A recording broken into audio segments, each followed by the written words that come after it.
Kwa hiyo mimi kama mtendaji wa kata na wenzangu tukaweza kubuni kuja na bonanza hili ambalo malengo yake ni kuweza kuhamasisha vijana kushiriki kwenye michezo, kufanya mazoezi, kuachana na habari ya kukaa vijiweni kuzungumza ajenda ambazo hazina maslahi kwenye taifa.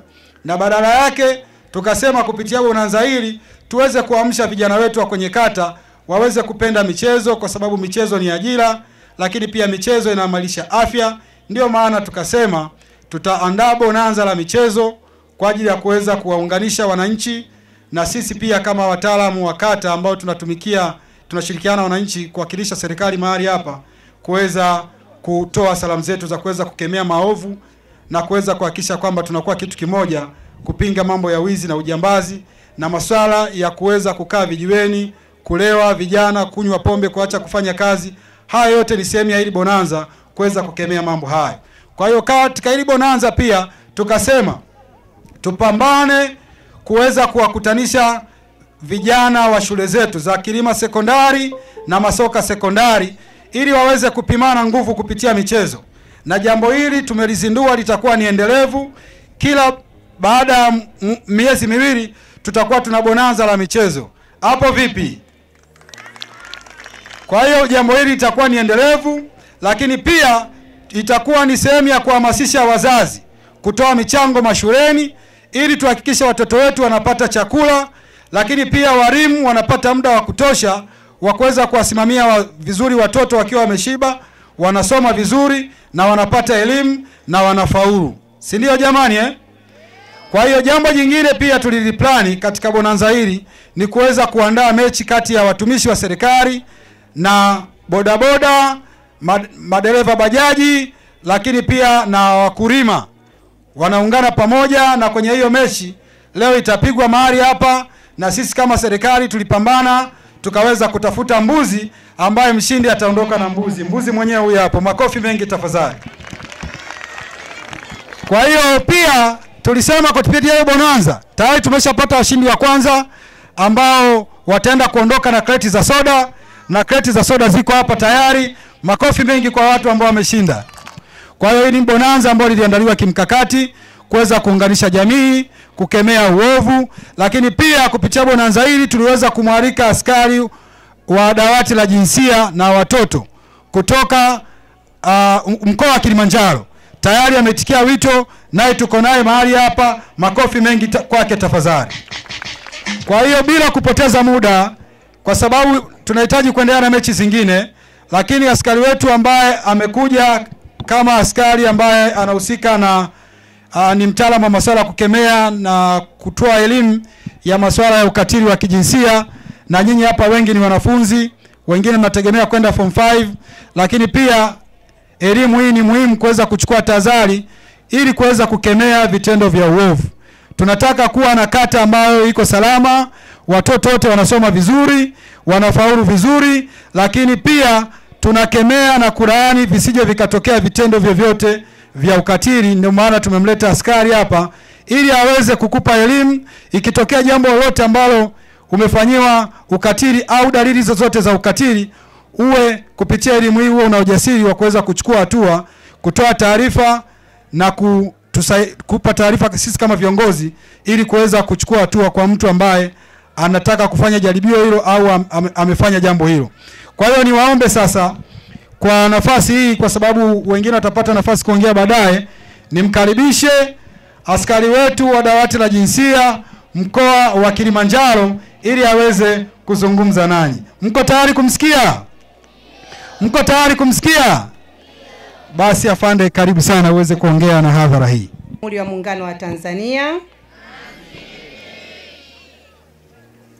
Mheshimiwa mtendaji, waheshimiwa meza kuu, afande wangu wa kata ya Kibosho, afande Sofia, na kushukuru kwa mwaliko, na ninaomba kwa heshima na taazima nisogee pembeni ili niweze kuongea na watoto waweze kunielewa na niweze kuitangaza kampeni ya tuwaambie kabla hawajaribiwa awamu ya pili, ambayo ni muendelezo wa kampeni hii ambayo ilizinduliwa na afande ya IGP.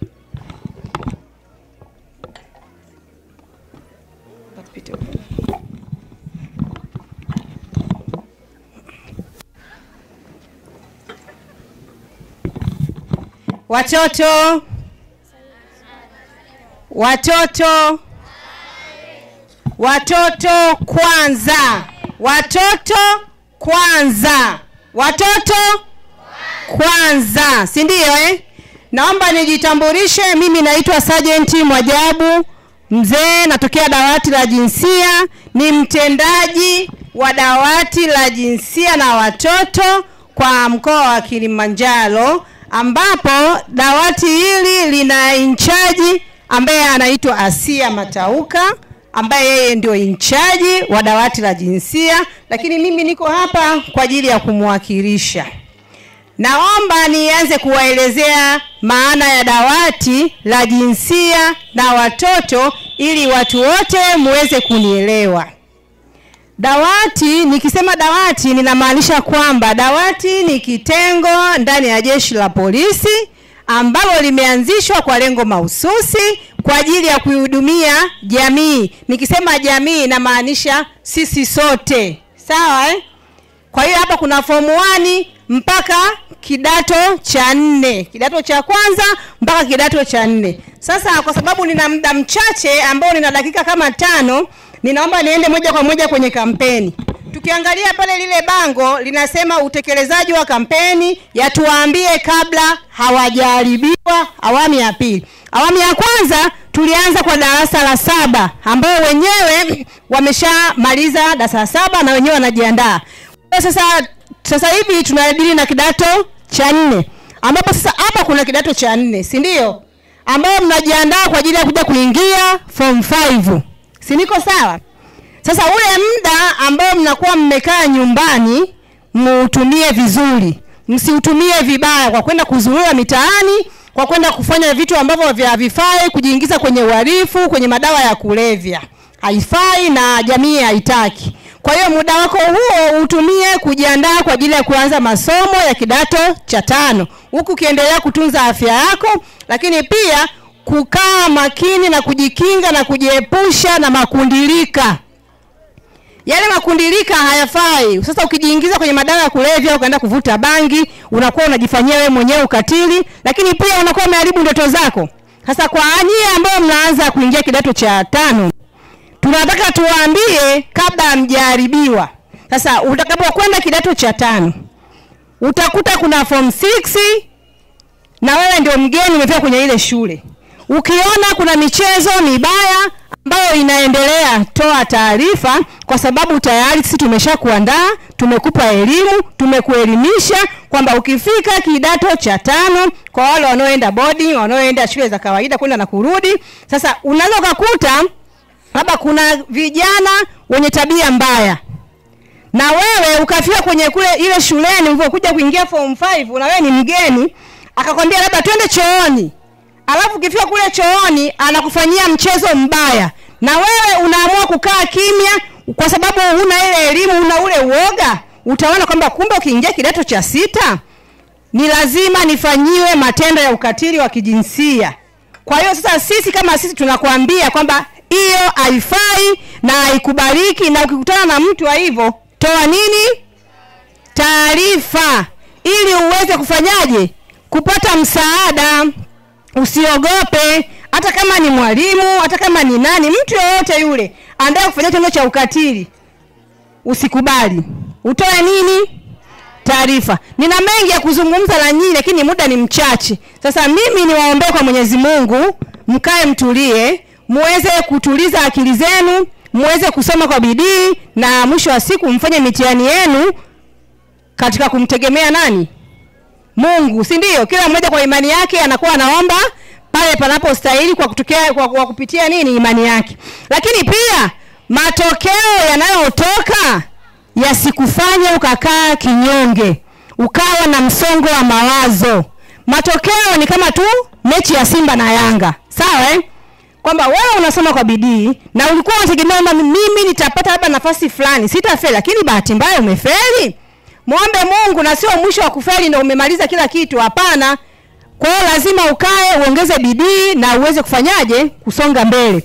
Sio uanze mawazo ya kukaa na kuanza kujiuliza maswali mengi kwenye kichwa chako, ukafikia hatua ya kufanya maamuzi magumu na wewe ni mtoto mdogo. Wewe bado uko chini ya uangalizi ya mzazi. Tunaelewana watoto wangu eh?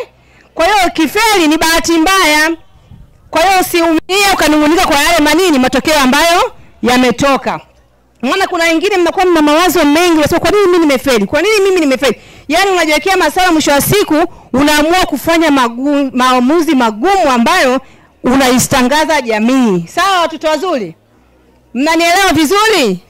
Kwa hiyo ni vitu vya kawaida, lakini usiache kusoma kwa bidii ili mwisho wa siku ufikie malengo yako. Tunaelewana? Lakini mpendane, nyinyi ni dada na kaka. Muache kufanyiana ukatili wa kisaikolojia, muache kufanyiana ukatili wa kingono, mpendane, tumshirikishe Mwenyezi Mungu. Naomba niwashukuru na naomba niishie hapa, na asanteni kwa kunisikiliza. Nina mengi lakini muda wangu ni mchache. Twende na ile kampeni atuambie kabla hawajaharibiwa, na tunawaambia kabla hamjaharibiwa, kwa sababu dawati kazi yetu ni kuzuia. Sawa? Basi mimi nawashukuru watoto wazuri. Unapofika kidato cha 5 na wewe kidato cha kwanza, usikubali kufanyaje? Usikubali kuharibiwa, na wewe usikubali kuonewa. Mimi nawashukuru.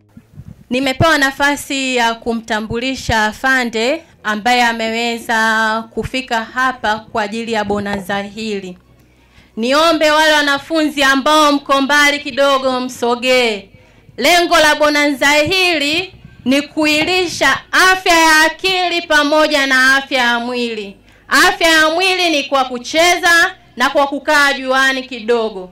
Lakini pia afya ya akili ni kwa kupata elimu ambayo inaenda kutolewa kwa viongozi wetu ambao wamefika hapa. Tumefikiwa na maafande tofauti, lakini kwanza kabisa tumefikiwa na afande wetu mkuu katika wilaya yetu kwenye masuala ya polisi jamii. Atasimama, atajitambulisha. Lakini pia tuna mtaalamu wa masuala ya sheria, Inspekta Nyangu, atasimama, atajitambulisha. Lakini pia kuna mwingine aliyetangulia na mliweza kupata elimu kidogo, yeye ni mtaalamu kutoka dawati la jinsia na watoto, Sergeant Mwajabu. Kwa hiyo kwa kutumia nafasi hii na kuzingatia muda ambao tulionao, nimkaribishe afande mkuu wa polisi jamii wilaya ya Moshi aweze kujitambulisha na kupata nafasi ya kuzungumza kwa dakika chache ili tuweze kuboresha afya ya akili kwa masuala ya ulinzi na usalama. Asanteni.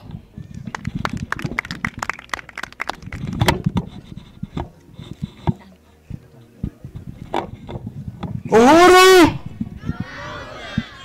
Jamhuri ya Muungano wa Tanzania. Awi awa Kirima oye. Hongereni. Kwa majina naitwa Superintendent wa Polisi Juma Kabelwa Ndege. Kama alivyonitambulisha polisi kata Madam Sofia Ruben Muina, mimi ndiye mwenye dhana ya ushirikishwaji wa jamii katika ngazi ya wilaya yetu ya Moshi.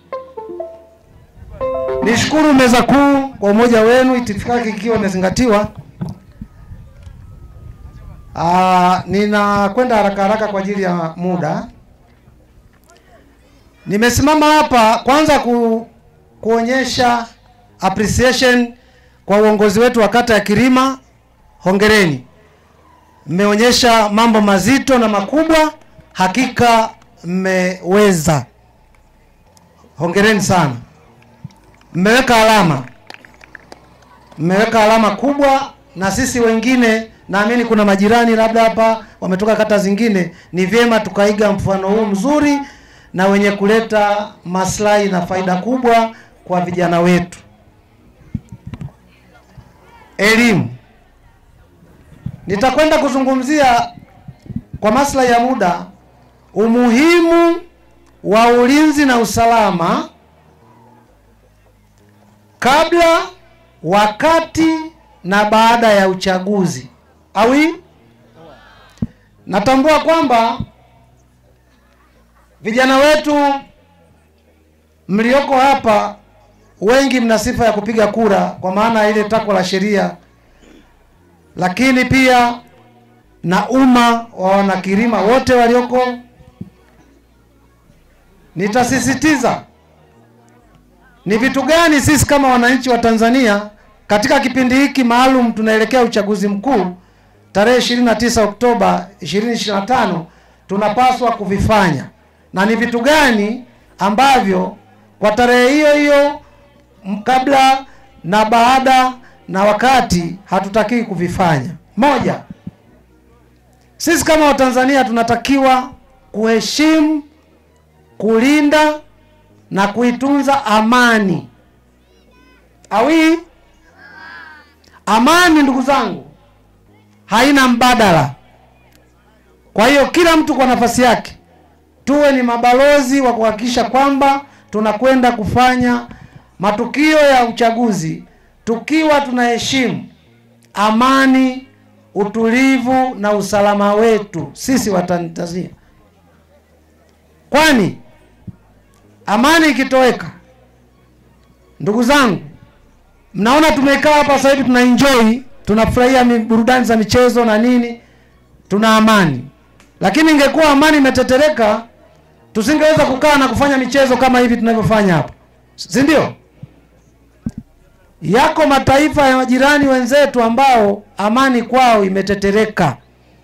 Wanakosa fursa kama hizi za kukaa, kujumuika, watu kuonyesha vipaji na burudani, kuzungumza mambo mbalimbali kwa ajili ya ustawi wa jamii yao, kutokana na mashaka kwamba huenda tukiwa tunazungumza tumeketi hapa tunaweza tukavamiwa na maadui, watu wakashambuliwa.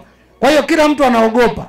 Huwezi ukaita watu kama hivi wakakusanyika kwa ajili ya kutetereka kwa amani.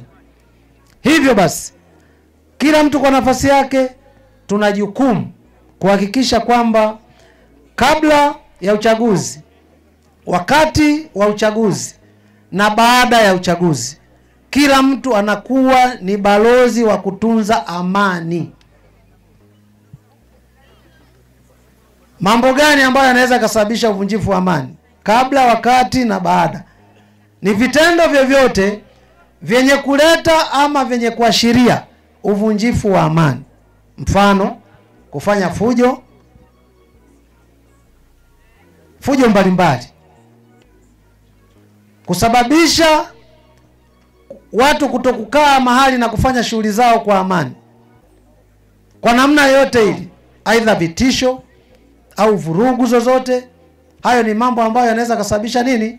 Amani isiwepo. Kwa hiyo tuepuke sana matendo hayo. Lakini pili, tuamini kwamba amani ikitoweka hatuna nchi nyingine ya kukimbilia.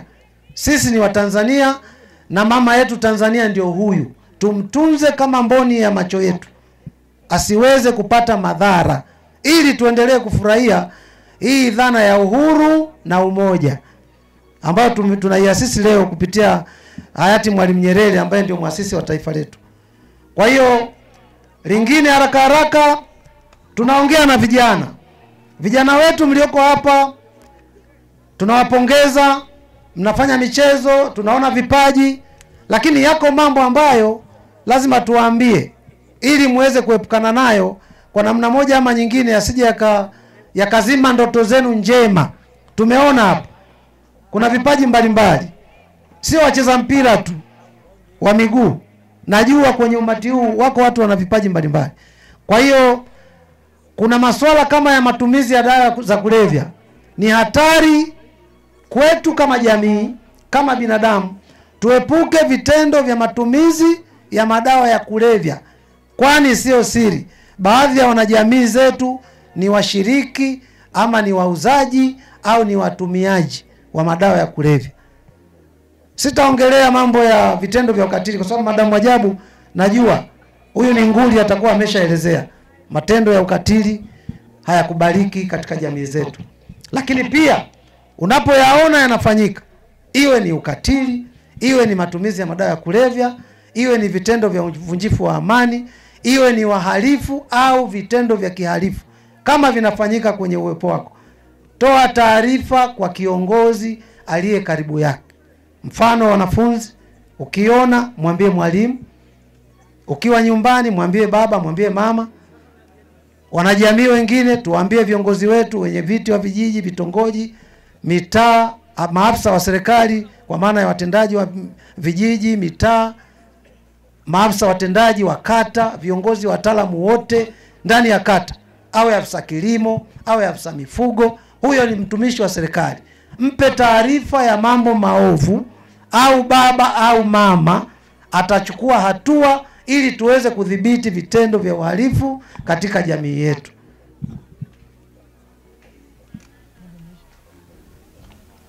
Basi nashukuru, nimkaribishe Inspekta Nyangu japo asalimie.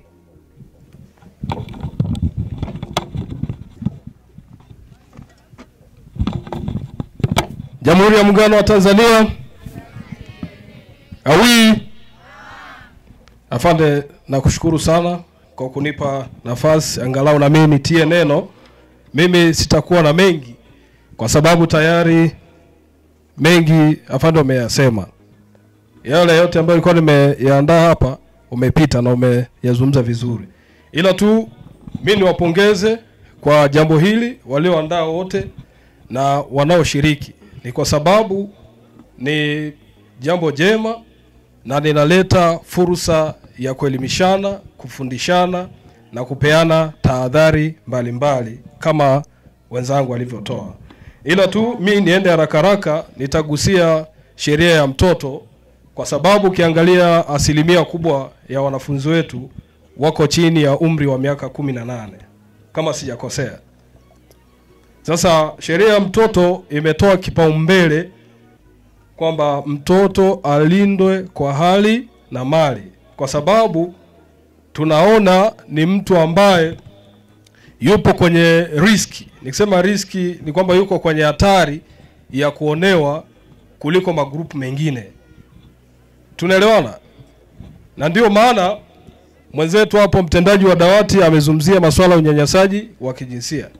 Sasa basi, kwa watu ambao aidha walimu, walezi au wazazi, tujikite sana kuwalea watoto katika maadili ili wawe taifa bora siku za usoni.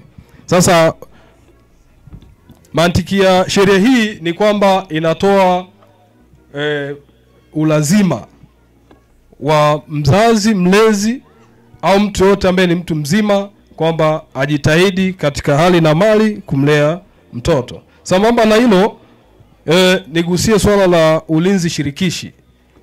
Ulinzi shirikishi ni takwa la kikatiba. Kwa mujibu wa katiba ni kwamba kila raia analo jukumu la kujilinda yeye, kulinda mali zake na mali za umma. Najua hapa nimepewa taarifa kwamba tuna timu ya wenzetu wa maafisa usafirishaji. Hawa ni kundi ambalo linatumia pikipiki, wanakaa kwenye sehemu zao za kupatia abiria, na matukio mengi yanafanyika kwenye hizo sehemu. Unakuta mmoja tu ameacha labda pikipiki yake hapo, ndani ya dakika 2 akirudi anakuta imeibiwa. Na wengine inafikia mahali mpaka wanapoteza maisha, kwamba anakodiwa na mteja wa nyakati ambazo sio sahihi, unakuta nyakati za usiku. Sasa ule muda sio mzuri, na wengi wao wanaitiwa kama wanatamanishwa kwamba naomba nipeleke sehemu fulani, nitakupa kiasi fulani cha pesa. Sasa anajikuta ameingia kwenye huo mtego. Sasa logic ya ulinzi shirikishi ni kwamba katika sehemu zote ambazo tunafanya kazi tuhakikishe kwamba unakuwa mlinzi wa mwenzio, sio ndo unakuwa chanzo cha kumuuza mwenzio kwamba sasa hivi ametoka nenda kachukue mali yake. Kwa hiyo niwasisitize kwa wale ambao tunaweza kujiunga na vikundi hivi tufanye hivyo. Wale ambao tulikuwa na majukumu tofauti basi tuweze kutoa, tunasema hata support kwa njia yote, kwamba ukisikia tunafanya labda tumejichanga kidogo kwa ajili ya kuwalipa vijana wetu wanaopita kule mtaani, usisite kufanya hivyo, kwani ni jambo jema na linawatia moyo hao ambao wanajishughulisha na hizo shughuli za ulinzi shirikishi kwa maana ya vikundi wapate hata pesa ya kununulia vocha. Baada ya kusema hayo, nisiwachoshe sana. Najua tuna hamu ya kufuatilia bonanza letu na muda unasogea. Naomba niwashukuru sana kwa kunisikiliza. Asanteni.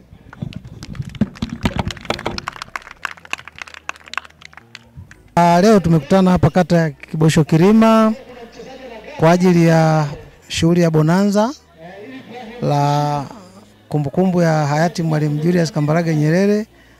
Lakini katika kata hii, kwanza tunawashukuru uongozi wa kata kwa kuandaa bonanza na vijana wa shule za sekondari kwa ajili ya kushiriki michezo. Lakini pia katika bonanza hili kuna kampeni ya tuwaambie kabla hawajaharibiwa. Kama inavyofahamika kwamba hapa tuna wanafunzi ambao muda sio mrefu wengine watamaliza shule, kwa maana kidato cha 4 wataingia mtaani.